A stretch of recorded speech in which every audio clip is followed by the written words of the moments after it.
نکاح کی تو آپ بات ہی نہ کریں نا بالکل، کیونکہ میں نے ہمیشہ دیکھا ہے، مجھے میسیجز آتے ہیں، مجھے لٹرلی دے سیڈ دیٹ کہ آپ نکاح کی تو بات ہی نہ کیا کریں.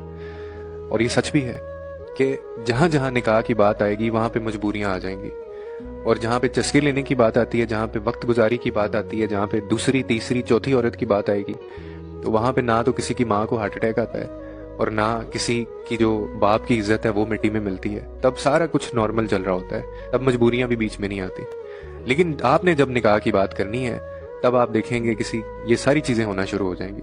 اور میں آپ کو ایک بات بتاؤں، یہ جو رومانس ہوتا ہے نا، یا یہ جو محبت ہوتی ہے، یہ جو پیار ہوتا ہے، وہ جسم چھونے کا نام نہیں ہوتا، پیار روح کو چھونے کا نام ہوتا ہے.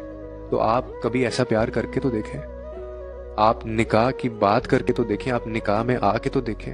اللہ خود برکت ڈالتا ہے، کیونکہ اس چیز کو اللہ نے ڈائریکٹ اپنے ساتھ جوڑا ہوا ہے، ادروائز یہ چیز حرام ہے. اور اسی لیے آپ کے لیے آپ کا ذہنی سکون بھی برباد ہے، اور آپ ساری زندگی اسی چکر میں پڑے رہیں گے، ایک عورت کو چھوڑا دوسری کے پیچھے.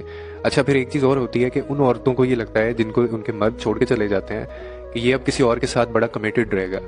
تو میں اکثر ایسی عورتوں کو کہتا ہوں کہ آپ 5-6 سال بعد اس عورت سے بھی پوچھ لیجئے گا جس کی خاطر اس نے آپ کو چھوڑا تھا کہ وہ کہاں ہے.